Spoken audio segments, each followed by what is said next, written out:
Hello all, a very good day to all of you. This is Vilasini from Veranda IAS and friends. இன்னைக்கு நம்ம என்ன பார்க்க போறோம்னு பார்த்தீங்கன்னா the Hindu daily current affairs analysis for the dates November 13 and 14, right? So yes, today being a Friday, எல்லாருமே weekend குள்ள போறீங்க.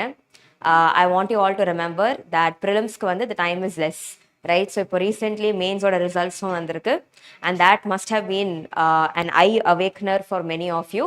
But despite all of that, one thing that I want you all to remember is keep preparing, keep working hard. So time வந்து பார்த்தீங்கன்னா கம்மியாக தான் இருக்கு. ஆனாலுமே நீங்கள் இப்போ வரைக்கும் நீங்கள் ப்ரிப்பேர் பண்ணியிருக்கிறத ரிவைஸ் பண்ணுங்க.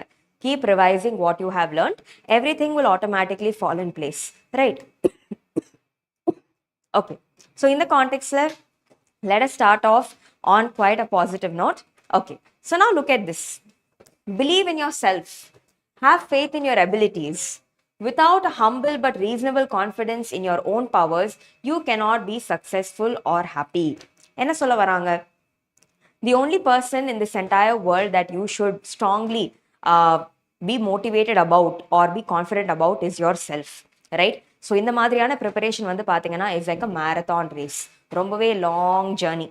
So இது ஒரு long journey-ஆ இருக்கிறதுனால one thing that I want you to keep in mind is keep working hard, keep pushing, right? So நீங்க வந்து உங்க மேல நிறைய நம்பிக்கை வச்சிருக்கணும் and keep working hard. It will become easy for you. Just give me a moment.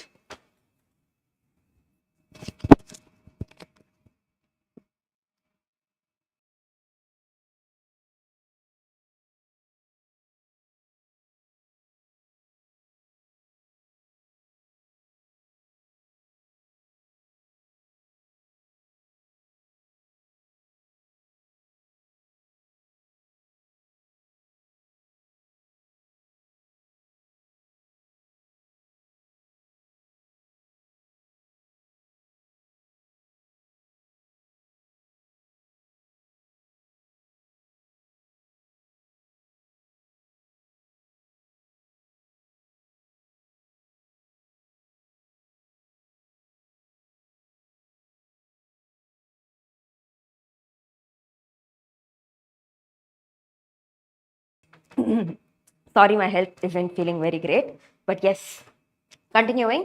So in the context, I want you all to remember something very positive, right? So நீங்க தான் உங்க மேல நிறைய நம்பிக்கை வச்சுக்கணும் and believe, be optimistic that everything will automatically fall in place, right? So preparation பொறுத்த வரைக்கும் stay motivated, keep working hard, எல்லாமே வந்து நல்லபடியா நடக்கும். So believe in yourself. So yes, and one more very important thing, I wish you all a very very happy Children's Day. I know we're all adults, but yes, என்ன இருந்தாலும் as we keep growing in life, நம்மளோட inner child வந்து should always be alive, right? So here's to embracing the inner child in us. So keep celebrating every day like it is your day, right? And keep staying happy and optimistic. அதுதான் ரொம்ப ரொம்ப important. So in the context, let us look at important topics for November 13 and 14. So 13ல வந்து பார்த்தீங்கன்னா yes, நம்ம last time பேசணும் about the Red Fort bomb blast, right? So இந்த contextல Home Ministry வந்து இந்த கேஸோட probe வந்து பார்த்தீங்கன்னா they transferred it to the NIA, National Investigation Agency. இது பற்றின further updatesம் இருந்துச்சு. But in the context, NIA பத்தி let's have a quick recap, right? So NIA பத்தி நம்ம பார்க்க போறோம். நெக்ஸ்ட் வந்து பார்த்தீங்கன்னா pendency of cases in the court. So இது வந்து ரொம்ப ரொம்ப இம்பார்ட்டன்ட். ஏன்னா உங்கள் GS பேப்பர் 2 பாலிட்டியில் இதை வச்சு கொஷின்ஸ் வந்திருக்கு, ரைட்? ஸோ எஸ், சுப்ரீம் கோர்ட்லேயோ ஹை கோர்ட்ஸ்லேயோ கேஸோட பெண்டன்சிஸ் இன்க்ரீஸ் ஆச்சுன்னா what can be the implications? எதனால் பெண்டன்சி ஆகுது, இதோட இம்ப்ளிகேஷன்ஸ் என்ன, இதை டேக்கிள் பண்ணுறதுக்கு என்ன மெஷர்ஸ்? இது ஸ்ட்ரெயிட்டாகவே பார்த்தீங்கன்னா ஒரு GS2 எழுதுகிற அளவுக்கு it's a mains question, right? So ஒரு mains point of view we will try analyzing this article, right? So இந்த இடத்துலையுமே இந்த article வந்து பார்த்தீங்கன்னா உங்க GS paper 2 polity. Next there was an article where water pollution பத்தி பார்த்தீங்கன்னா specifically வந்து mercury and chromium வந்து பார்த்தீங்கன்னா water bodies கண்டுபிடிச்சிருக்காங்க, especially in tap water.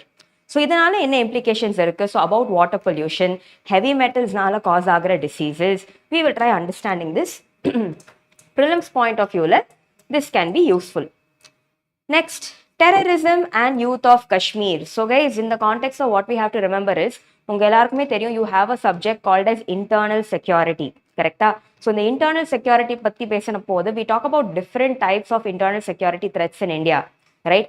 Non-staters மூலமா காஸ் ஆகுது left wing extremism, terrorism, drug trafficking, arms trafficking, right? இது எல்லாமே இருக்கு. So here talking about terrorism especially, the youth of Kashmir are highly vulnerable and prone. So இதுக்காக எடுக்கப்படுற measures and why tackling this is very important. இதையும் நம்ம understand பண்ணணும். So here வந்து பாத்தீங்கன்னா from the point of view of internal security, this could be significant. Okay, next project cheetah. So recently வந்து பாத்தீங்கன்னா India and Botswana have extended hands, right? And cheetahs வந்து அங்கேருந்து நம்ம translocate பண்ண போறோம் to India, which is basically African cheetahs. So இந்த கான்டெக்ட்ல project Sita பற்றி கொஞ்சம் பார்க்கலாம், ரைட்? ஸோ இதுவுமே வந்து பார்த்தீங்கன்னா உங்கள் GS paper 3 environment. Next stubble burning. So stubble பர்னிங்கோட கேசஸ் இன்க்ரீஸ் ஆகிட்டே தான் இருக்குது and it is also becoming a major contributor to air pollution and worsening air quality. Delhi NCR regionume idu affect pannudhu. So in the context of stubble burning, why is it happening, right? And some measures and updates so far. Idha mattum nama recap pannalam. So இது வந்து பாத்தீங்கன்னா உங்க GS paper 3 economic இல்ல agriculture. India 9th worst affected by climate change. So yes, ஒரு recent reportல வந்து பாத்தீங்கன்னா they have said உலகத்திலேயே 9th worst affected country by climate change வந்து பாத்தீங்கன்னா it is India. So here என்ன டேட்டா கொடுத்துருக்காங்க, என்ன மாதிரியான டிசாஸ்ட்ரஸ் ஈவெண்ட்ஸை நம்ம ஃபேஸ் பண்ணுறோம், இதோட இம்ப்ளிகேஷன்ஸ் என்ன and how do we go about tackling it, right? So இந்த ஆர்டிக்கல் பற்றி இருக்கிற சில அப்டேட்ஸை மட்டும் நம்ம பார்க்கலாம். So here climate change and how India is facing the brunt, GS paper 3. Okay, next one பாத்தீங்கன்னா moving forward, November 14th இருக்கிற topics global carbon emissions. So number 1 இப்போதான் வந்து பாத்தீங்கன்னா UNFCCC ஓட COP30 is happening. So in the context of carbon emissions எப்படி இருக்கு, what is the current status, right? And how are different countries dealing with the issue of carbon emissions, இது எல்லாமே நம்ம understand பண்ண ட்ரை பண்ணலாம். So global carbon emissions as such and India's position என்ன, ஏன் வந்து இந்தியாவில் கார்பன் எமிஷன்ஸோட எமிஷன்ஸ் ரேட் வந்து பார்த்தீங்கன்னா has become a little bit less, இதையும் நம்ம அண்டர்ஸ்டாண்ட் பண்ண ட்ரை பண்ணலாம். ஸோ இந்த கான்டெக்ட்ல இது வந்து உங்கள் GS பேப்பர் 3 என்வாயன்மெண்ட் கீழே climate change protected area. So ஜார்க்கண்டில் வந்து பார்த்தீங்கன்னா ஸ்பெசிஃபிக்லி வந்து ஒரு particular region which is famous for mining, right? But இதே இடத்துல நிறைய சில வெரைட்டிஸ் ஆஃப் ஸ்பீஷீஸும் இருக்குது. ஸோ இந்த கான்டெக்ட்ல அபவுட் சால் ட்ரீஸ் அண்ட் ப்ரொடெக்டிங் தெம் இதை நம்ம அண்டர்ஸ்டாண்ட் பண்ண ட்ரை பண்ணலாம். ஸோ ப்ரொடெக்டட் ஏரியாஸுமே உங்கள் GS பேப்பர் 3 கீழே வரும். E-waste recycling. So here வந்து பாத்தீங்கன்னா இந்தியா வந்து has overtaken China to become the most populous country. அப்போ யோசிச்சு பாருங்க, எலக்ட்ரானிக் வேஸ்ட் பத்தி பேசும்போது பாப்புலேஷனே அவ்வளோ அதிகமாக இருக்கும்போது எவ்வளோ பீப்புள் எவ்வளோ எலக்ட்ரானிக் குட்ஸை யூஸ் பண்ணிட்டு இருப்பாங்க. ஸோ இந்த குட்ஸை are we recycling or not, are we taking efforts or not, so இதையுமே அண்டர்ஸ்டாண்ட் பண்ணுறது is quite important. So e waste recycling வந்து பார்த்தீங்கன்னா உங்கள் GS paper 3 science and tech கீழே வரக்கூடிய ஒரு இம்பார்ட்டண்ட்டான ஒரு டாபிக், right? So the எல்லாமே we will try covering. Okay, so this is the overall topics that we will be looking at. I hope this is clear to all of you. Okay, so let's start with this. Accused in blast case visited Red Fort in Jan.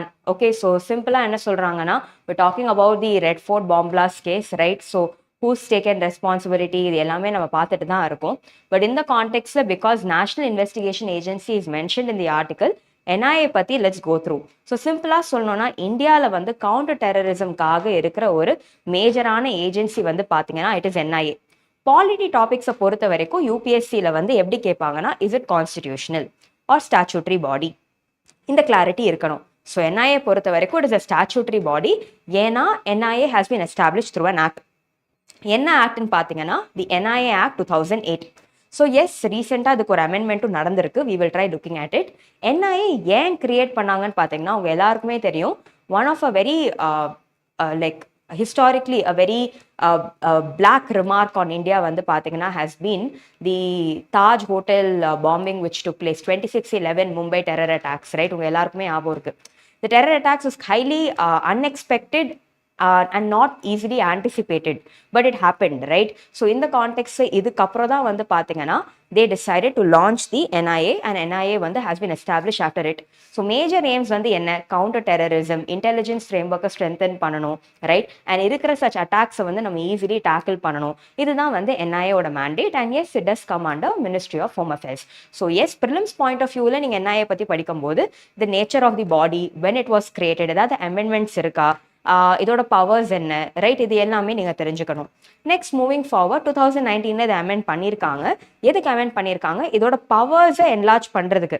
So முன்னாடி NIA சில கேசஸை deal பண்ணிட்டு இருந்துச்சுன்னா இப்போ வந்து பார்த்தீங்கன்னா NIA கீழே deal பண்ணுற கேசஸோட ஆம்பிட்டை நம்ம இன்க்ரீஸ் பண்ணிட்டோம். ஃபார் எக்ஸாம்பிள் ரீசெண்ட் மாடர்ன் த்ரெட்ஸை நீங்கள் பாருங்கள், டிராஃபிக்கிங் ரிலேட்டட் த்ரெட்ஸ் அதிகமாகவே நம்ம கண்ட்ரியில் இன்க்ரீஸ் ஆகிடுச்சு.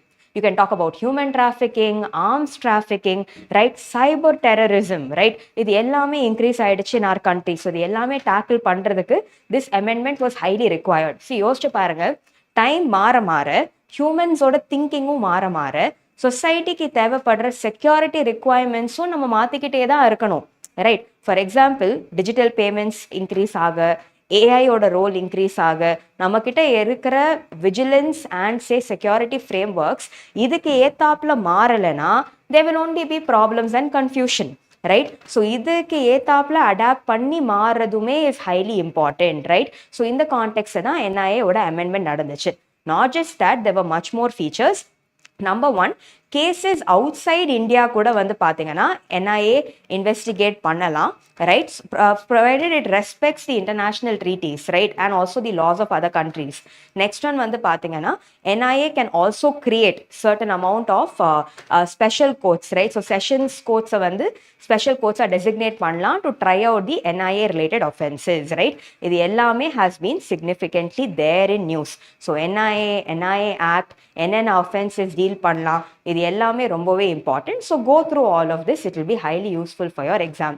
So next moving forward talking about pendency of cases. So recently வந்து என்ன இருக்குன்னு பார்த்தீங்கன்னா, ரைட், ஸோ ஜஸ்டிஸ் சூரியகாந்த் இவர் என்ன சொல்லியிருக்காருன்னா, he's talking about the pendency of cases, right. So here என்ன சொல்லியிருக்காங்கன்னா, the Supreme Court basically said that all courts வந்து பார்த்தீங்கன்னா பப்ளிக் டொமைன்ல டிக்ளேர் பண்ணணும் that என்ன amount of time எடுக்கிறாங்க to provide verdict for which kind of cases, right. So இது எதுக்காக அவங்க பண்ணணும்னு சொன்னாங்கன்னா, கேசஸ் வந்து ப்ரொலாங் ஆகிட்டே இருக்கக்கூடாது, பெண்டன்சியில் இருக்கிற இஷ்யூ அக்ரிவேட் ஆகிட்டே இருக்கக்கூடாது. ஸோ இதை டேக்கிள் பண்ணுறதுக்காக we have to come up with some measures. So சிம்பிளாக சொல்லணும்னா there is a quote, right, justice delayed is justice denied. So யோசிச்சு பாருங்க, ஒரு காமன் மேன் ஒரு வேர்டிக்ட்டுக்கு எவ்வளோ நாள் வெயிட் பண்ணணும், right. So here this is a specific article which talks about pendency of cases in the court. So simple ah solnona based on record, right. So idu vandu September la vanda or article, but I thought it will be highly useful for us. So enna pathina Supreme Court oda strength vandu 34 நம்ம எல்லாருக்குமே தெரியும், கரெக்ட்டா, judges. So 34 judges இருந்தாலுமே Supreme Court la irukra pendency of cases in the month of August 2025 vandu pathina it has reached over 85,000, somewhere around 88,417 இவ்வளோ cases பெண்டிங்ல இருக்கு, right. அதே மாதிரி ஹைகோர்ட்ஸ் இருக்கிற கேசஸ் வந்து பார்த்தீங்கன்னா 63.3 lakh cases are pending in the high court. So what is this tell? எவ்வளோ cases பெண்டிங்ல இருக்கு? இவ்வளோ கேசஸ் பெண்டிங்ல இருந்தா how do we declare justice, right? How do we ensure that proper justice is getting delivered to the people who have appealed or who have filed a case, etc., right. So in the context let us understand few things. So number 1 வந்து பாத்தீங்கன்னா, let's talk about the issues. So ஏன் வந்து கோர்ட்ஸ்ல வந்து cases ஓட pendency அதிகமா இருக்கு? what are the major issues அப்படின்னு பார்த்தா, நம்பர் 1 வந்து பார்த்தா what many people say is under staffing, right. So courts வந்து அதோட full capacity-க்கு work ஆகல. ஸோ அண்டர் ஸ்டாஃபிங் இஷ்யூஸ் நிறையா இருக்கு. ஸோ கேசஸ் டீல் பண்ணுறதுக்கான தேவைப்படுற resources are less. Next one வந்து பார்த்தீங்கன்னா high waiting time, right, and also existing procedures வந்து பார்த்தீங்கன்னா are very long and complicated, right, that is also there. Then third one வந்து பார்த்தீங்கன்னா infrastructure, right. So digitalisation, infrastructure, இது எல்லாமே is hampered, right. So all these are some major issues. Now talking about the consequences. Consequences என்ன, right? So number 1 நம்ம சொன்ன மாதிரி delayed justice delayed, justice denied. நிறைய இடத்துல people ஓட basic rights are getting compromised, right?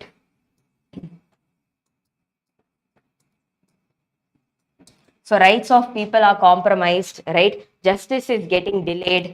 At the same time வந்து பாத்தீங்கன்னா it will be an impediment towards trust that public will have on the judiciary, right. So public trust வந்து பாத்தீங்கன்னா will get eroded. அதே மாதிரி it implies that the alternate dispute resolution systems are weak. ADR இது பத்தி படிங்க. Sorry. Yes. ADR, alternate dispute resolution systems. So ADR systems வந்து பாத்தீங்கன்னா are not very strong. இதுமே இது imply பண்ணும். And next think about this. இந்தியால இருக்கிற most common people, vulnerable sections, right? So இவங்களுக்கு நம்ம எடுக்க வேண்டிய efforts as a democracy to protect them, to promote inclusive growth. இது எல்லாமே நம்ம deny பண்ற மாதிரி கரெக்டா? So marginalized sections எல்லாமே நம்ம இன்னும் வந்து we are not catering to their needs. இது எல்லாமே are some major consequences. So going forward, what are some measures that we need? See, number 1 வந்து பாத்தீங்கன்னா all India Judicial Services நம்ம enhance பண்ணணும். Next one, proportion or percentage of women, right, in high courts and supreme courts நம்ம enhance பண்ணணும். Staffing related issues promote பண்ணணும். Next, இங்கே வந்து technical capabilities and capacity building, training programs இது எல்லாமே நம்ம strengthen பண்ணணும்.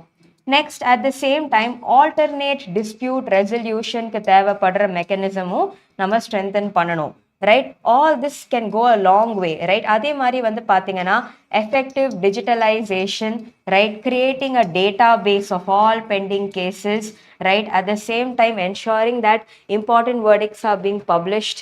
Right? இது எல்லாமே நம்ம promote பண்ணா to some extent we can ensure that pendency of cases can be addressed. So decentralization வந்து effective-ஆ இருக்கணும். All these are the pressing problems, right? ஒரு மெயின்ஸ் ஆங்கிள் இது எல்லாமே கேட்கலாம். You can add more points. So இந்த செகண்ட்ல நான் உங்ககிட்ட பேசும்போது எனக்கு மைண்ட்ல வந்த பாயிண்ட்ஸை நான் எழுதியிருக்கேன். பட் இதையும் தாண்டி உங்களுக்கு வர சில பாயிண்ட்ஸ் வித் எக்ஸாம்பிள்ஸ் அண்ட் ஸ்டாட்டிஸ்டிக்ஸும் நீங்கள் எழுதி ஜஸ்டிஃபை பண்ணலாம். It's okay, right? That you can continue. Fine. So I hope this is clear to all of you. Fine. Okay, so next in the context of mains angle keta, they can ask why is there a high pendency of cases in the courts, what are the problems that this can cause, and what measures can be taken to tackle this, right? All this can be dealt with. Okay, so I hope this is clear to all of you. Fine. So guys, just go through this, go through the heading. I'll be back. Thank you, ma'am. Hi, Jan month prediction la irukku ma'am. Yes. Okay.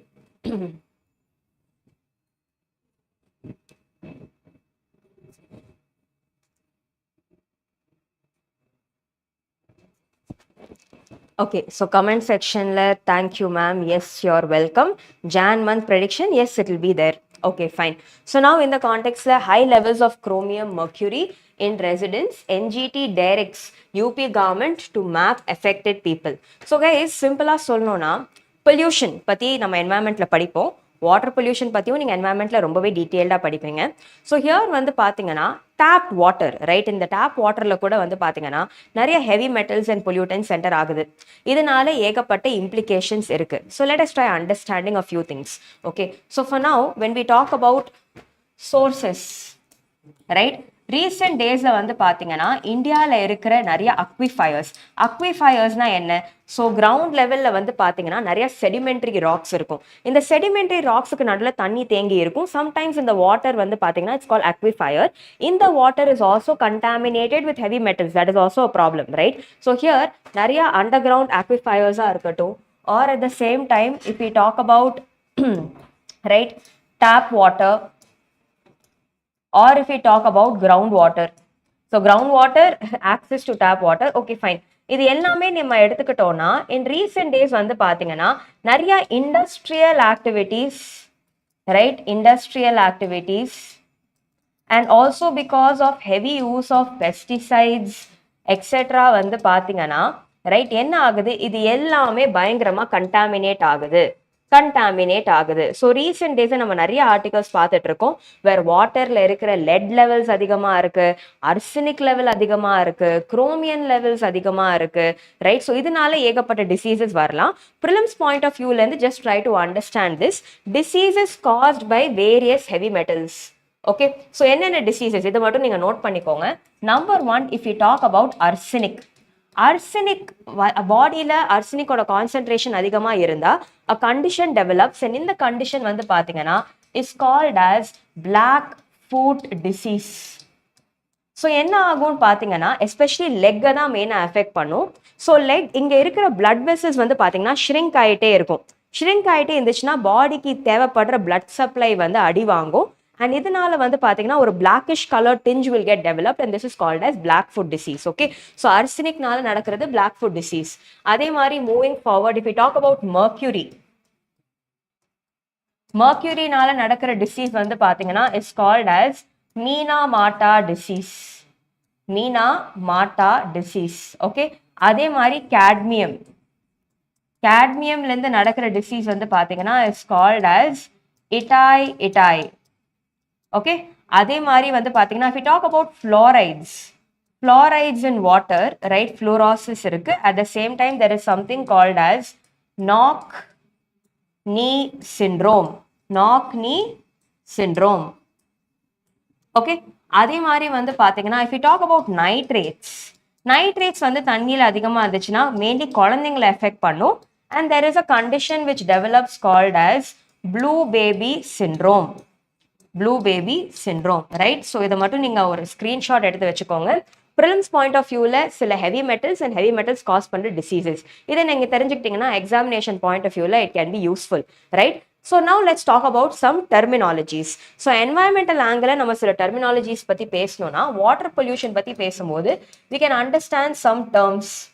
Bio accumulation, okay, bio concentration and also biomagnification. Bioaccumulation, bioconcentration and biomagnification.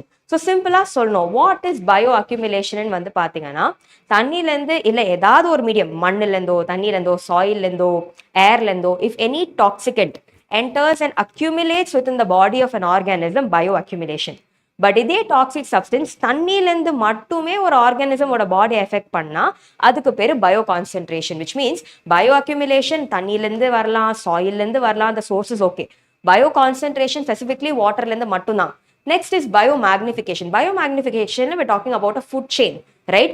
So வாட்டரில் இருக்கிற plant effect பண்ணும். இந்த plant சாப்பிட்ற maybe ஒரு fish effect ஆகலாம், ஃபிஷ்ஷை வந்து சாப்பிட்ற ஒரு பேர்ட் இன்னும் எஃபெக்ட் ஆகலாம். ஸோ இன்க்ரீஸ் ஆகிட்டே இருக்கும் ஃபுட் செயின் ப்ரோக்ரஸ் ஆக. இதுக்கு பேர் தான் பயோமேக்னிஃபிகேஷன். இந்த டேர்ம்ஸ் எல்லாமே படிங்க, it could be important, right? So basically இந்த ஆர்டிக்கல் என்ன சொல்றாங்கன்னா, ஸோ நிறையா சைட்ஸில் வந்து they have found out that chromium and mercury levels அதிகமாக இருக்கு. ஸோ யூஸ்வலி வாட்டரில் இந்த மாதிரி substances beyond the permissible level அதிகமாக இருந்துச்சுன்னா it can cause many problems, health implication, right? Neurological problems, right? At the same time IQ, thinking and cognitive abilities affect ஆகும். Children வந்து அந்த இடத்துல டிஃபார்மிட்டிஸோட பிறப்பாங்க. இந்த மாதிரியான ஏகப்பட்ட டேமேஜஸ் இருக்கு. ஸோ இது எல்லாமே ஸ்க்ரீன் பண்ணி அட்ரஸ் பண்றது ரொம்ப ரொம்ப இம்பார்ட்டன்ட், ரைட்? ஸோ இந்த கான்டெக்ட்ல you have to remember a word. இந்த வேர்ட் வந்து என்னன்னு பார்த்தீங்கன்னா தெர்மல் பொல்யூஷன். ஸோ என்ன ஆகுதுன்னு பார்த்தீங்கன்னா நிறைய இண்டஸ்ட்ரீஸ் வந்து என்ன பண்றாங்கன்னா தண்ணியை வந்து அவங்களோட பர்பஸஸ்க்கு யூஸ் பண்றாங்க, கரெக்டா, இண்டஸ்ட்ரியல் ப்ராசஸஸ்க்கு. ஆனா இதே வாட்டரை வந்து திருப்பியும் ட்ரீட் பண்ணாம இவங்க டைரக்டாவே வாட்டர் பாடிஸை ரிலீஸ் பண்ணிடுறாங்க.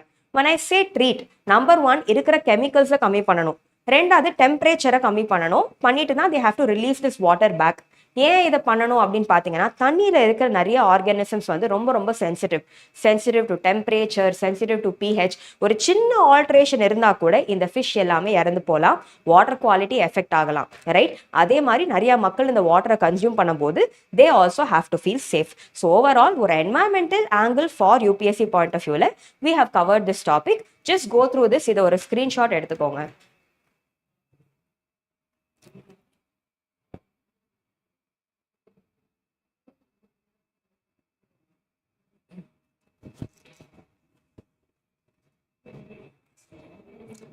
ஓகே, ஸோ நிறைய பேர் வந்து பார்த்தீங்கன்னா இங்கே கேட்டிருக்கீங்க, லைக் யூ வாஸ் வெதர் இது டிஎன்பிஎஸ்சிக்கும் யூஸ்ஃபுல்லாக இருக்குமா. Let me tell you one thing. இப்போ ரீசெண்ட் டேஸில் நீங்கள் ட்ரெண்டை வந்து பார்த்தீங்கன்னா டிஎன்பிஎஸ்சியில் கேட்குற நிறைய கொஸ்டின்ஸ் வந்து பார்த்தீங்கன்னா is becoming as competitive as what UPSC is asking. So ஒரு யூபிஎஸ்சி பாயிண்ட் ஆஃப் வியூவில் நீங்கள் டாபிக்ஸை கவர் பண்ணிட்டு நீங்கள் டிஎன்பிஎஸ்சி ஆங்கிளில் நீங்கள் யூனிட் 8 and 9க்கு எக்ஸ்ட்ரா எஃபர்ட் போடுறீங்க, right? At the same time Tamil Nadu orient current affairs இதுக்கு அடிஷ்னலாக நீங்கள் படித்தாலுமே it will only add value. UPSC பொறுத்த வரைக்கும் ஸ்டேட் நியூஸ் தேவையில்லை, பட் டிஎன்பிஎஸ்சி பொறுத்த வரைக்கும் நீங்கள் நேஷனல் நியூஸும் படிக்கணும், ஸ்டேட் நியூஸும் படிக்கணும். So national news component is anyways getting covered over here. So இது நீங்கள் நேஷனல் நியூஸ்க்கு ரிலை பண்ணிட்டு ஸ்டேட் ஸ்பெசிஃபிக் நியூஸை மட்டும் நீங்கள் தனியாக கவர் பண்ணிக்கோங்க, மோர் தென் enough.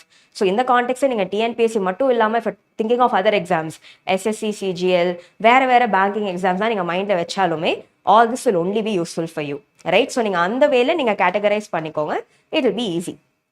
Fine. Now look at this. Terrorism ruined the aspirations of J&K youth, says LG, right? So Lieutenant Governor என்ன சொல்லியிருக்காருன்னா, terrorism வந்து காஷ்மீர்ல இருக்கிற யூத்தோட ஆஸ்பிரேஷன்ஸை வந்து it is causing heavy damage. So guys let me tell you this. நம்மளோட current அஃபேர்ஸை பொறுத்த வரைக்கும் நீங்கள் பார்த்தீங்கன்னா ப்ரிலிம்ஸ் பாயிண்ட் ஆஃப் வியூவில் மட்டும் இல்லாமல் ஏதாவது ஒரு ஆர்டிக்கலுக்கு ஒரு மெயின்ஸ் ஆங்கிள் இருந்தாலுமே I'm taking it out, right? So இந்த ஆர்டிக்கலில் வந்து டைரெக்டாக ப்ரிலிம்ஸ் ரிலேட்டட் கண்டென்ட் எதுவுமே இல்லை. This is what this particular person has said. But இதே கான்டெக்ட்ல இன்டர்னல் செக்யூரிட்டியில் டெரரிசம்னு ஒரு டாபிக் இருக்கு.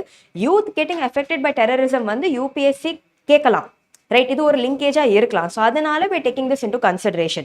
ஸோ யோசிச்சு பாருங்க, if we talk about Jammu and Kashmir, right? நம்ம எல்லாருக்குமே தெரியும்.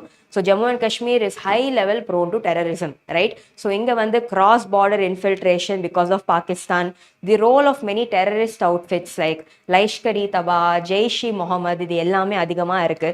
அண்ட் மேஜர் ப்ராப்ளம் வந்து என்னன்னு பாத்தீங்கன்னா யூத் ரேடிகலைசேஷன்.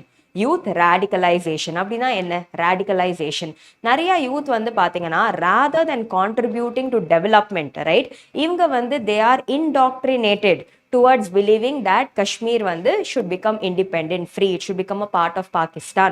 ஸோ இந்த மூமெண்ட்டை நிறைய யூத் இன்வால்வ் ஆகிறதுனால இவங்க ப்ரொடக்டிவ் லேபர் ஃபோர்ஸ் இல்லை ஒர்க் ஃபோர்ஸ்க்கு கான்ட்ரிபியூட் பண்ணுறது ரொம்ப ரொம்ப கம்மி. அண்ட் இதனால அவங்களோட லைஃபே இவங்க இழந்து போகிறாங்க. So this is causing a big problem. And இந்தியாவுக்கு வந்து இதுவே ஒரு பெரிய இன்டர்னல் செக்யூரிட்டி சேலஞ்சாக கூட இருக்கு. ஸோ எஸ், உங்கள் எல்லாருக்குமே தெரியும் ஆர்டிகல் 370 பற்றி நம்ம படிச்சிருக்கோம். It has been abrogated, right? இது எல்லாமே நம்ம காஷ்மீர் டெவலப் பண்ணுறதுக்காக எடுக்கிற சில initiatives. So yes, now JNK is a union territory. இது எல்லாமே நம்மளுக்கு தெரியும். ஸோ இதே கான்டெக்ட்ல let us understand few things over here. Okay, so number 1 வந்து பார்த்தீங்கன்னா JNKல யூத் ஃபேஸ் பண்ற சில சேலஞ்சஸ். ஓகே, ஸோ யூத் வந்து ஃபேஸ் பண்ற சில சேலஞ்சஸை நம்ம புரிஞ்சுக்க ட்ரை பண்ணலாம். So guys let me tell you this.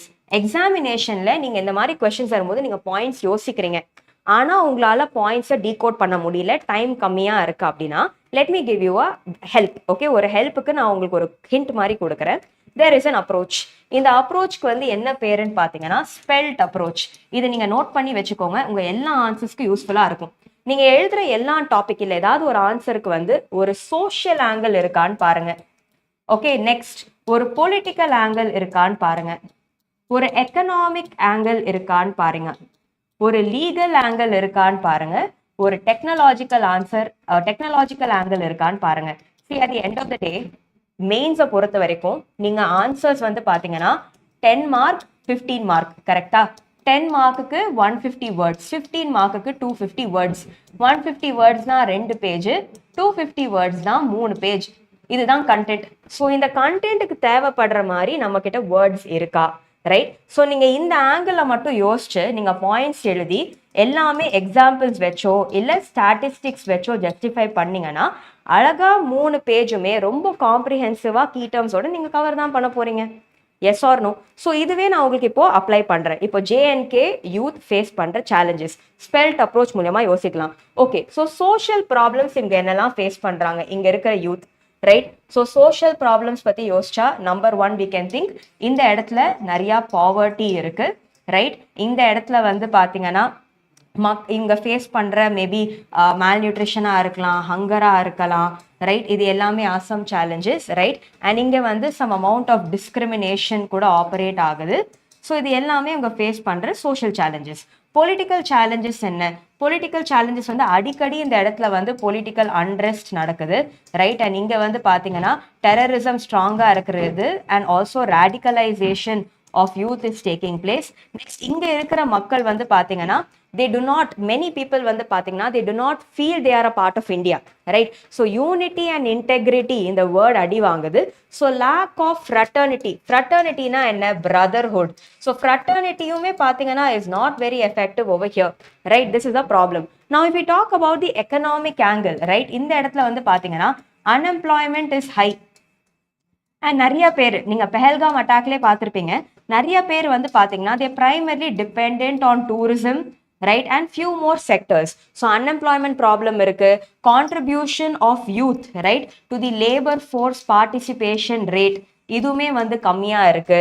உமனோட contribution and participation in employment is also not very effective, right. அதே மாதிரி if you talk about legal implications, right, ஏதாவது act if you want to you can quote, right, you can talk about anything else, right. For example article 370, article 35A இது எல்லாமே வந்து பார்த்தீங்கன்னா was brought about primarily to address the prevailing issues in Kashmir. Technological angle பேசும்போது we can include technological under measures, right. Measures கீழே நம்ம technological கொண்டு வரலாம். And இந்த இடத்துல நீங்க பாத்தீங்கன்னா ஜேஎன்கே யூத் வந்து have very good access to arms, right, arms, weapons, ammunitions, right, infiltration etcetera from Pakistan and porous borders, right. So இது எல்லாமே இவங்க ஃபேஸ் பண்ற சில challenges associated with them entering in to terrorism. So இதனால வந்து என்ன consequences, right. So எல்லா டாபிக்ஸுமே நீங்க யோசிக்கும் போது நான் உங்களுக்கு ஒரு சிம்பிளான விஷயத்த சொல்றேன், ரொம்ப காம்ப்ளிகேட் பண்ணாதீங்க. உங்களுக்கே இந்த டாபிக்ஸ் பத்தி நிறைய கண்டென்ட் தெரியும். இப்போ இது எல்லா பாயிண்ட்ஸ் உங்ககிட்ட சொல்றேன்ல, இப்போதைக்கு என் மனசுல படுற பாயிண்ட்ஸ் தான் இது எல்லாமே நான் எழுதியிருக்கேன். இன்னும் கொஞ்சம் நான் அடிஷனல் ஸ்டாட்டிஸ்டிக்ஸ் தான் எடுத்தேன்னா I will be able to remember. So when I am able to give points like this, right, please don't think நான் ஒரு ஃபேக்கல்ட்டி அதை தான் இதெல்லாம் கொடுக்குறேன் அப்படின்னு, அப்படிலாம் எதுவுமே இல்லை. உங்ககிட்டயும் இந்த பாயிண்ட்ஸ் எல்லாமே இருக்கு. It's somewhere hidden inside. நீங்க யோசிக்க ஆரம்பிக்கும் போது all of this is going to come out. இது எல்லாமே நீங்க எங்கேயோ படிச்சது தான், இது நீங்க அப்ளை தான் பண்றீங்க. ஸோ ஆன்சர்ஸ் பொறுத்த வரைக்கும் நீங்கள் இந்த மாதிரி அப்ளை பண்ணாலே போகிறோம். There is nothing that you have to worry. Okay, so challenges பற்றி நம்ம பேசியாச்சு. Next one, let's talk about இதனால இருக்கிற சில consequences. So talking of consequences, so ஜேஎன்கேல டெரரிசம் ரிலேட்டட் இல்லை நிறைய யூத் வந்து அன்எம்ப்ளாய்டாக இருந்தால் what will be the problems அப்படின்னு பார்த்தீங்கன்னா, நம்பர் 1, இன்க்ளூசிவ் க்ரோத் நம்மளால அச்சீவ் பண்ண முடியாது, ரைட். செகண்ட் ஒன், இந்த இடத்துல ஏகப்பட்ட இன்டர்னல் செக்யூரிட்டி த்ரெட்ஸ் இருக்கும். Government expenditure in maintaining security வந்து பாத்தீங்கன்னா வில் இன்க்ரீஸ். ஸோ கவர்மெண்ட் வந்து டெவலப்மெண்ட்டுக்கு ஒதுக்கப்படுற மணியை வந்து செக்யூரிட்டிக்காக கவர்மெண்ட் வந்து ஒதுக்கணும். ஸோ அது வந்து ஒரு ப்ராப்ளம் ஆகலாம். அண்ட் இங்க வந்து பாத்தீங்கன்னா lack of development. Next one, இதே இடத்துல வந்து பாத்தீங்கன்னா we cannot reap the benefits of demographic dividend. demographic dividendனா என்ன? working age population, right? So இது எல்லாமே are going to be some major consequences. So yes, இதுக்காக நம்ம எடுக்க வேண்டிய சில மெஷர்ஸ் என்னன்னு பாத்தீங்கன்னா, look at this. Number 1, terrorism tackle பண்றதுக்காக இப்போ வரைக்கும் நிறைய counter terrorism operations எடுத்திருக்கோம். For example, we've had the surgical strikes, right? For example, Pulwama இருக்கட்டும், ஆபரேஷன் சிந்தூரா இருக்கட்டும். அதே மாதிரி யூத்துக்கு தேவைப்படுற ஸ்கில் டெவலப்மெண்ட்காக எக்ஸ்க்ளூசிவ்லி இன் காஷ்மீர் வந்து பாத்தீங்கன்னா we have brought about Himayat skill development mission. அதே மாதிரி உமனோட எம்பவர்மெண்ட்காக we also have Umeed, right. So இது எல்லாமே tourism, handicrafts. For example JNK வந்து is known for many unique and rich products. For example pashmina shawls, right, pashmina, அதை பத்தி போய் பாருங்க, ரைட். நிறைய யூனிக்கான ஒர்க்ஸ் எல்லாமே set to have come from here, right. Namda art, NAMDA, நாம்தா art, இது பத்தியும் பாருங்க. இது எல்லாமே is out of Kashmir, right. So இது எல்லாமே நம்ம ப்ரமோட் பண்ணலாம். இது மூலியமா நிறைய எம்ப்ளாய்மெண்ட் ஆப்பர்ச்சுனிட்டிஸ் கொடுக்கலாம். இன்ஃப்ராஸ்ட்ரக்சர் ப்ராஜெக்ட்ஸா இருக்கட்டும், ட்ரெயின்ஸ், கனெக்டிவிட்டி, இது எல்லாமே நம்ம பண்ணவே இந்த இடத்தோட சுச்சுவேஷன் நம்ம எஃபெக்டிவ்லி டெவலப் பண்ணலாம், right. All these are some positive way forward. So இதுவுமே நம்ம ஒரு மெயின்ஸ் ஆங்கிள் ரொம்பவே எஃபெக்டிவாக கவர் பண்ணியிருக்கோம். கொஸ்டின்ஸ் இந்த மாதிரி வந்தால் ஹவ் யூ ஷுட் டேக்கிள், அதுக்கு தான் நான் உங்களுக்கு ஒரு ஐடியா கொடுத்துருக்கேன். So try to understand this and keep implementing, it will become easy for you. Okay, fine. Next one, India Botswana announce cheetah translocation pact. சிம்பிளா சொல்றேன், இந்தியா பொறுத்த வரைக்கும் the cheetahs that we used to have வந்து பாத்தீங்கன்னா is called as Asiatic cheetah. இந்த Asiatic cheetah currently வேர்ல்ட்ல இருக்கா அப்படின்னு கேட்டா ஆமா இருக்கு. எந்த கண்ட்ரில இருக்குன்னு கேட்டா ஈரான். பட் இந்தியா வந்து சீத்தா தேவைப்படும் போது ஈரான் இந்தியாவுக்கு கொடுக்கல. அண்ட் இந்தியா பொறுத்த வரைக்கும் 1952லே வந்து பாத்தீங்கன்னா ஏஷியாட்டிக் சீத்தா எக்ஸ்டிங்க்ட் ஆயிடுச்சு. ஸோ கரண்டா இருக்கிற சீத்தா நம்ம கிட்ட என்னன்னு பாத்தீங்கன்னா it is African cheetah. And in the African cheetah, we have been bringing from different African countries, for example, Namibia and South Africa. So yes, இப்போ வரைக்கும் நம்ம அனிமல் ப்ராஜெக்ட்ஸை பற்றி பார்த்துருக்கோம். like Project Tiger, Elephant, etc. But in the Project Cheetah வந்து பாத்தீங்கன்னா is an example of an intercontinental translocation project. Let me repeat, intercontinental translocation project. ஏன்னா African continent to the Asian continent, right? Intercontinental translocation project. So in the context recently Botswana, right? இவங்க சொல்லிருக்காங்க that they will give about 8 African cheetahs into India. So India பொறுத்த வரைக்கும் we are trying to ensure that the big cats can be conserved well, right? So I want you all to read about this big cats ஓட characteristics. Number 1, இது வச்சு UPSC PYQ கேட்டிருக்காங்க. Next one, International Big Cat Alliance. இது பத்தியுமே I want you all to go through and read. Okay? International Big Cat Alliance. So in the context simple சொல்லணும். Let's understand a few things about cheetah. So நிறைய big cats இருக்கு. For example, we have the Asiatic lion, we have the Royal Bengal tiger, right? We have leopards, right? Snow leopard. அதே மாதிரி வந்து பாத்தீங்கன்னா right now we are trying to bring in African cheetahs. So இந்தியால மத்திய பிரதேஷ்ல வந்து பாத்தீங்கன்னா கூனோ national பார்க்னு இருக்கு. அங்க தான் இதை நம்ம இன்ட்ரோடியூஸ் பண்ணிட்டு இருக்கோம். We are also looking at other sites where we can introduce these cheetahs. So cheetahs வந்து பாத்தீங்கன்னா are known to run very fast. நீங்க எல்லாருக்குமே தெரியும், right? ஒரு few seconds அவ்வளோ ஸ்பீட் cheetah எடுக்கும். And நீங்க cheetah ஓட இமேஜை கூகுள் பண்ணி பாருங்க. You will notice cheetahக்கு வந்து பாத்தீங்கன்னா கண்ணுக்குள்ளேருந்து வாய் வெளியில வரைக்கும் ஒரு பிளாக் லைன் ஓடும் சீதாக்கு. ஸோ இந்த லைன்ஸுக்கு பேரு டேர் லைன்ஸ். ஸோ ஏன் சீதாக்கு இந்த யூனிக்கான பிளாக் லைன்ஸ் வந்து இருக்குன்னு பார்த்தீங்கன்னா சீதா வந்து அதோட ப்ரேயை லொக்கேட் பண்றதுக்கு it has to locate easily. So சன்னோட கிளேரை வந்து இந்த பிளாக் லைன்ஸ் கம்மி பண்ணும். எப்படி நம்ம கூலர்ஸ் போடுற மாதிரி it try to reduce the Clare. So இதனால cheetah will be able to locate its prey at a distance very effectively and then போய் அட்டாக் பண்ணும். அதே மாதிரி இன்ட்ரெஸ்டிங்லி வந்து the mother, right? So mother வந்து குழந்தைங்களுக்கு இன்ஸ்ட்ரக்ட் பண்ணணும், ஃபுட் இங்கே இருக்கு, லைக் வாட்ச் அவுட் அப்படின்னு சொல்றதுக்கு டேல் வச்சு the mother will instruct. So இதில் தான் the child will learn, okay இந்த பக்கம் வரலாமா அந்த பக்கம் வரலாமா, டேஞ்சர் இருக்கா இல்லையா அப்படின்னு. ஸோ ஆனிமல்ஸ் பற்றி நம்ம படிக்க we can learn many unique qualities from them. Right? So இதே மாதிரி if I have to tell you, medieval நிறைய பெயிண்டிங்ஸ் இருக்கு in India which talk about cheetah. நிறைய புக்ஸ்ல கூட பாத்தீங்கன்னா cheetah வந்து சித்காரான்னு சொல்லுவாங்க, the spotted one. அதே மாதிரி medieval paintings, in fact Akbar used to be very fond of cheetahs. நிறைய பெயிண்டிங்ஸ்ல cheetahஸையும் டெபிக்ட் பண்ணியிருக்காங்க. ஸோ இந்த மாதிரி நிறைய விஷயங்கள் நம்ம cheetahs கிட்ட இருந்து தெரிஞ்சுக்கலாம். ஆல்தோ இந்தியாவில் வந்து cheetah ரொம்பவே ஒரு செலிப்ரேட்டட் அனிமலா இருந்தாலுமே 1952ல cheetah became extinct thanks to British. So Britishers என்ன ஆச்சுன்னு பார்த்தீங்கன்னா they felt எப்போல்லாம் பிரிட்டிஷ் அஃபீஷியல்ஸ் ஃபாரஸ்ட்குள்ள போறாங்களோ cheetahs மூலியமா அட்டாக் ஆயிட்டே இருந்தாங்க. ஸோ இந்த கான்டெக்ட்ல பிரிட்டிஷர்ஸ் வந்து என்ன பண்ண ஆரம்பிச்சாங்க, they started killing cheetahs, eliminate பண்ண ஆரம்பிச்சாங்க to the extent where many cheetahs kept dying and finally 1952ல வந்து பாத்தீங்கன்னா இருந்த லாஸ்ட் செட் ஆஃப் cheetahஸும் இறந்து போயிருச்சு. ஸோ இதுதான் was the biggest problem which happened. So இந்த கான்டெக்ட்ல ரீசென்ட் டைம்ஸ்ல வந்து பாத்தீங்கன்னா இந்தியா வந்து is taking efforts to revive cheetahs, right? So இந்த கான்டெக்ட்ல தான் we brought about Project Cheetah. Okay, so I hope this is clear to all of you. Fine. So next, moving forward, SC to examine if farmers are evading satellite surveillance. So basically stubble burning பத்தி நம்ம நிறைய பேசியிருக்கோம். I'm just going to give you the overview and இதை வந்து நீங்க போய் cover பண்ண போறீங்க. Okay, so guys, number 1, stubble burning. What is this stubble burning? சிம்பிளா சொல்ல போனோம்னா ஒரு அக்ரிகல்ச்சரல் ஃபீல்ட் இருக்கு, ரைட்? ஹார்வெஸ்ட் சீசன் அப்போ ஃபார்மர்ஸ் என்ன பண்ணுவாங்க, கிராப்பை வந்து கட் பண்ணுவாங்க. இதுக்கு பேரு தான் ஹார்வெஸ்டிங், கரெக்டா? ஸோ நிறைய வாட்டி என்ன ஆகும்னு பார்த்தீங்கன்னா ஃபுல் கிராப்பை கட் பண்ணாம ஒரு பர்டிகுலர் போர்ஷன் ஆஃப் தி கிராப்பை நம்ம கிரவுண்ட்லேருந்து நம்ம விட்டுட்டு நம்ம கட் பண்றோம். ஸோ மிச்சம் மீதி இருக்கிற graph which is in the ground பார்த்தீங்கன்னா this is called as stubble. So இந்த ஸ்டபிள் வந்து பார்த்தீங்கன்னா huge acres and hectares of லேண்ட்ல இந்த ஸ்டபிள் இருந்துகிட்டே தான் இருக்கும்.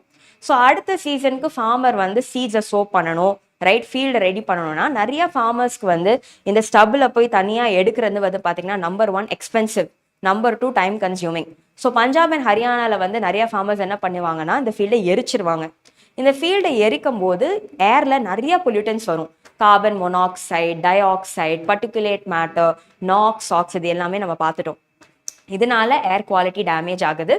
And yes, Punjab and Haryana நடக்கிற ஸ்டபிள் பர்னிங்னாலேயுமே டெல்லி அண்ட் என்சிஆர் ரீஜன்ல air quality is getting severely damaged. Okay, so idume imga highlight pannirukanga. So this is nothing but stubble burning. So in the context of what I want you all to remember is, in the stubble burning as a problem address பண்றதுக்கு government நிறைய efforts எடுத்துட்டு இருக்காங்க. For example, Punjab and Haryana கூட they had said, right, stubble burning control பண்றதுக்கு சில devices were brought in, right? இது பத்தி I have already discussed multiple times, so I'm not going to recap this again. But நான் சொல்ற technologies மட்டும் note பண்ணுங்க. Current Affairs playlistல பாருங்க, you will find the video. Okay, so measures to tackle stubble burning பத்தி பேசும்போது I want you all to keep in mind, number 1, torrefaction technology. Torrefaction technology. Number 2 வந்து பாத்தீங்கன்னா happy cedar. Number 3, PUSA decomposer. Torrefaction technology, happy cedar, PUSA decomposer. இது பத்தி போய் படிங்க. I've already discussed about it multiple times. So stubble burning tackle பண்றதுக்காக எடுக்கிற சில measures. அதே மாதிரி வந்து பாத்தீங்கன்னா they had also said in Punjab and Haryana, and then the farmers வந்து stubble burning engage பண்றாங்களோ they will be added to a list, and in the listல இவங்க add ஆயிட்டாங்கன்னா இவங்களுக்கு தேவைப்படுற லோன்ஸ்ல இருந்து எல்லாமே அவைல் பண்றது ரொம்பவே டிஃபிகல்ட் ஆயிடும். பட் எஸ், ரீசெண்ட் டைம்ஸ் என்ன அப்சர்வ் பண்றாங்கன்னா, எப்போல்லாம் கரெக்டா வந்து மானிட்டரிங் நடக்குதோ இல்ல for example on the days where the surveillance is not taking place, farmers வந்து நிறைய பேர் ஸ்டபிள் பர்னிங் பண்றாங்க அப்படின்னு சைட் பண்ணியிருக்காங்க. பட் ஃபார்மர்ஸை பொறுத்த வரைக்கும் அவங்களோட ஆர்குமெண்ட் வந்து என்னன்னு பாத்தீங்கன்னா, நம்பர் 1 உங்களுக்கே தெரியும், பஞ்சாப்ல heavy floods, right? So crop failure நிறைய இடத்துல. மூணாவது வந்து என்னன்னு பாத்தீங்கன்னா, ஃபார்மர்ஸ்க்கு தேவைப்படுற டெக்னாலஜிக்கல் சப்போர்ட் கம்மியா இருக்கு. ஃபார் எக்ஸாம்பிள் நிறைய happy seeders are less, tractors are less. So இது எல்லாமே ஃபார்மர்ஸோட பாயிண்ட் ஆஃப் வியூல இருந்து சொல்றாங்க. So here this is about stubble burning in general. இதை பத்தி போய் படிங்க, இதோட இம்ப்ளிகேஷன்ஸ் என்னன்னு படிங்க, என்னென்ன பொல்யூட்டன்ஸ் ரிலீஸ் ஆகும்னு படிங்க. So let me tell you, UPSC previous year கொஸ்டின்ல ஸ்டபிள் பர்னிங்னால ரிலீஸ் ஆகிற பொல்யூட்டன்ஸ் ப்ரிலிம்ஸை கேட்டிருக்காங்க, அண்ட் ஹாப்பி சீடரை இன்டைரக்ட்லி டெஸ்ட் பண்ணியிருக்காங்க, ரைட்? ஸோ ஹியர் இதை ரெண்டுமே போய் ஒரு வாட்டி படிங்க, it will be useful for you. Next, India 9th worst affected by extreme weather status study. So this is an important report, right? So UPSC பொறுத்த வரைக்கும் சில important organizations ஓட report நம்ம படிச்சு தான் ஆகணும். Let me tell you some important organizations which I want you all to prioritize. So examல இல்ல நீங்க படிக்கும் போது definitely World Bank, IMF, World Health Organization, right? And India பொறுத்த வரைக்கும் நீத்தி ஆயோக், இந்த மேஜர் பாடிஸோட ரிப்போர்ட்ஸை நீங்க பாத்தீங்கன்னா இதுல இருந்து கொஸ்டின்ஸ் வரதுக்கு probability is very very high. அதையும் தாண்டி எஸ், சில அதர் பாடிஸ்ன்னு பார்க்கும்போது ஜெர்மன் வாட்ச் இது வச்சு கொஸ்டின்ஸ் வந்திருக்கு இந்த எக்ஸாம். ஸோ லேட்டஸ்டா ரிலீஸ் ஆயிருக்க கிளைமேட் ரிஸ்க் இண்டெக்ஸ்ல வந்து பாத்தீங்கன்னா இந்தியாவில வந்து பாத்தீங்கன்னா it is the 9th worst affected country by climate changeன்னு சொல்றாங்க. ஸோ ஹியர் ரீசன்ஸ் வந்து என்ன அப்படின்னு பார்த்தா, கிளைமேட் சேஞ்ச் ஆக ஆக உங்களுக்கே தெரியும், இந்த லாஸ்ட் ஃபியூ மந்த்ஸ்லேயே நம்ம நோட்டீஸ் பண்ணலாம், இந்த particular year and the previous year temperatures வந்து ரொம்பவே இன்க்ரீஸ் ஆயிடுச்சு. ஸோ நார்த் இந்தியாவில் நிறைய ஸ்டேட்ஸை வந்து பார்த்தீங்கன்னா ஹீட் வேவ்ஸ் இன்க்ரீஸ் ஆயிருக்கு, right? At the same time நிறைய இடத்துல வந்து monsoon has collapsed, rainfalls have not been very great, droughts increase ஆயிருக்கு, right? Food security challenges இருக்கு, right? And usually winter months in some states in the north are going to be very very cold ன்னு சொல்றாங்க. Water levels increase ஆயிருக்கு, ஏகப்பட்ட cyclones நம்ம இந்த வருஷமே பார்த்துருக்கோம். ஸோ இது எல்லாமே இன்க்ரீஸ் ஆக ஆக it tells us that India, yes, இந்த வருஷம் and the previous years we are the 9th worst affected by climate change. So here climate risk index யார் ரிலீஸ் பண்றாங்கன்னா ஜெர்மன் வாட்ச். இதை தெரிஞ்சு வச்சுக்கோங்க, ப்ரிலிம்ஸ்ல இதை கேட்கலாம், right? So this is more then important, fine. So German watch வந்து பார்த்தீங்கன்னா பாண்ட்ல இருக்கிற ஒரு ஆர்கனைசேஷன். இவங்க வந்து பிரைமர்லி வந்து எல்லா கண்ட்ரீஸ் வந்து கிளைமேட்காக என்னென்ன எஃபர்ட்ஸ் எடுக்கிறாங்க, அடாப்ட் பண்ண முடியுதா, இதுக்காக என்ன மெஷர்ஸ் எடுக்கிறாங்கன்னு டிஸ்கஸ் பண்ற ஒரு ஆர்கனைசேஷன், ரைட்? இவ்வளோதான், இது நீங்கள் இவ்வளோ தெரிஞ்சுக்கிட்டா போகிறோம். Next, talking about 14th இருக்கிற சில articles, India's carbon emissions rise slower this year. So carbon emissions பத்தி பேசும்போது UNFCCC COP30 ஓட மேஜர் அப்டேட்ஸை நம்ம பார்க்க தான் போகிறோம் once everything is completely over. But here for now இதில் வர சில ஹைலைட்ஸை மட்டும் நம்ம பார்க்கலாம். So carbon emissions around the world climate change பற்றி பேசினாலே one thing which comes to our mind is carbon emissions. So carbon emissions வந்து பாத்தீங்கன்னா around the world increase ஆயிட்டே இருக்கு, right? But இந்தியால வந்து இந்த வருஷம் வந்து பாத்தீங்கன்னா the growth in India's carbon emissions வந்து to be honest, it is slightly lesser than what we had predicted. ஏன் அப்படின்னு பார்த்தீங்கன்னா இந்த வருஷம் மான்சூன்ஸ் வந்து கொஞ்சம் ஃபேவரபிளாக இருந்திருக்கு. மான்சூன் ஃபேவரபிளாக இருக்கிறதுனால கூலிங் டிமாண்ட் கம்மியாக இருக்கு. ஸோ பீப்புள் வந்து ஏசிஸோ இல்லை கூலிங் டிவைசஸோட டிபெண்டன்ஸை கம்மி பண்ணிட்டாங்க. அதே மாதிரி ரெனியூவபிள் எனர்ஜியோட க்ரோத்துமே ஸ்ட்ராங்காக இருக்கு அப்படின்னு சொல்லியிருக்காங்க. இது வந்து நீங்கள் மெயின்ஸில் வேல்யூ எடிஷனுக்கு நீங்கள் யூஸ் பண்ணிக்கலாம். That will suffice, right? This is more than enough. So over here in the context பத்தி பேசும்போது please go read about carbon capture and storage technologies, read about the different types of carbon, right? Read about UN framework convention on climate change. இது எல்லாமே static topics. இது எல்லாமே உங்களுக்கு நான் சொல்றேன் because I want you all to go and read about it, right? Just give it a read. Staticல இது எல்லாமே இருக்கு, just give it a read. Next, moving forward, SC bats for protection of pristine sal forests in Jharkhand's Saranda. சிம்பிளா சொல்லணும்னா supreme court வந்து ஜார்க்கண்ட்ல இருக்கிற சரந்தா ஃபாரஸ்ட்டை வந்து ஒரு wild life சாங்சுரியா declare பண்ணணும்னு சொல்லியிருக்காங்க. பிகாஸ் இந்த இடத்துல வந்து நிறைய யூனிக்கான வெரைட்டிஸ் ஆஃப் சால் ட்ரீஸ் இருக்கு, மெனி வெரைட்டிஸ் ஆஃப் அனிமல்ஸ் இருக்கு. For example, you have the antelope, you have tortoise, you have the Asian palm civet, wild elephants, and also many tribes, Adivasis, like the Mundas, etc. found over here. Ho and Mundas. So in the context வந்து இந்த இடத்த வந்து ஒரு major protected area நம்ம declare பண்ணணும்னு சொல்லியிருக்காங்க, right? So wild life sanctuaries is a protected area, right? So இது பற்றி நம்ம தெரிஞ்சுக்கலாம். ஸோ ப்ரொடெக்டட் ஏரியாஸ் பற்றி பேசும்போது national park have the highest degree of protection in India. அதுக்கப்புறம் wild life sanctuaries. So wild life sanctuaries national பார்க்கு இருக்கிற differences வந்து பார்த்தீங்கன்னா, national park aims at conserving the natural landscape. Wild life sanctuary வந்து species சென்ட்ரிக்காக இருக்கும் இன் it's conservation. National Park is much more stricter than wildlife sanctuary. And next, National Parkல வந்து பாத்தீங்கன்னா உள்ள வரது போறது ஹியூமனோட ரைட்ஸ் கம்மி. Wildlife sanctuary is a limited human interference is allowed. Next, we can convert a wildlife sanctuary to a national park, meaning a wildlife sanctuary நம்ம national park upgrade பண்ணலாம். But என்னைக்குமே ஒரு நேஷனல் பார்க்க வைல்ட் லைஃப் சாங்சுரிக்கு நம்ம downgrade பண்ண முடியாது, right? இது எல்லாமே கோர் ஸ்டாட்டிக் டாபிக்ஸ், நீங்க போய் பார்த்தீங்கன்னா உங்களுக்கு தெரியும். Next one, e-waste recycling industry requires about 50,000 crore investment to tap full potential. So e-waste பத்தி நம்ம பேசினா we have to understand, இந்தியாவில் வந்து மொபைல் ஃபோன் யூசர்ஸ் இன்க்ரீஸ் ஆகிட்டாங்க, நிறைய எலக்ட்ரானிக் குட்ஸ் வந்துருச்சு. ஸோ அதனால இ-வேஸ்ட் மேனேஜ் பண்ணுறது இஸ் இம்பார்ட்டன்ட். நெக்ஸ்ட் ஒன் பார்த்தீங்கன்னா, நிறைய டெவலப் கண்ட்ரீஸ் வந்து டெவலப்பிங் கண்ட்ரீஸ்க்குள்ளே இ-வேஸ்ட்டை திணிக்கிறாங்க. இந்த இ-வேஸ்ட்டை ரீசைக்கிள் பண்ணும்போது நிறைய different varieties of critical minerals நம்மளுக்கு கிடைக்குது. இதுவுமே can be use to run many industries. So here இந்த என்டையர் செக்டரை ரீவேம் பண்ணுறது இஸ் இம்பார்ட்டன்ட். இதே கான்டெக்ட்ஸை வந்து பார்த்தீங்கன்னா, இந்தியாவை பொறுத்த வரைக்கும் we're talking about what is called as mission life, lifestyle for the environment. In the mission life-ல we are emphasizing on what is called as circular economy. Circular economy னா என்ன?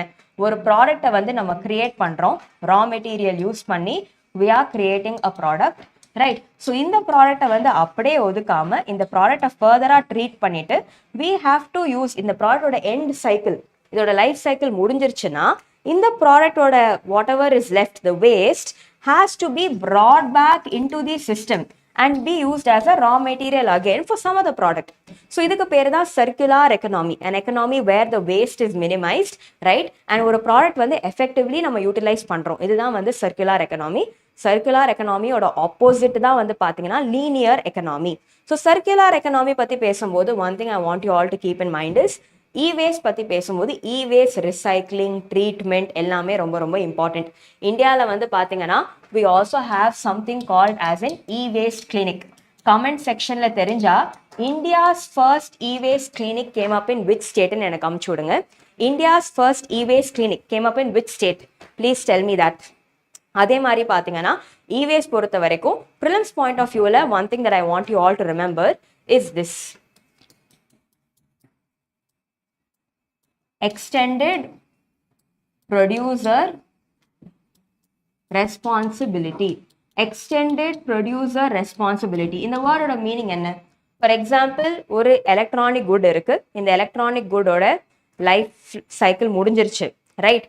ஸோ ஹியர் கன்சியூமர் மட்டும் ரெஸ்பான்சிபிளா இல்லை, but in the good produce பண்ற producer is also responsible. That is, the producer should be responsible for treating and managing the e-waste at the end of its life cycle. இதுதான் extended producer responsibility. இந்த மாதிரி terms examல test பண்ணலாம், right? அதே மாதிரி e-waste management rules, please read about it. It could be significant. So e-waste related terminologies நம்ம பார்த்துட்டோம்.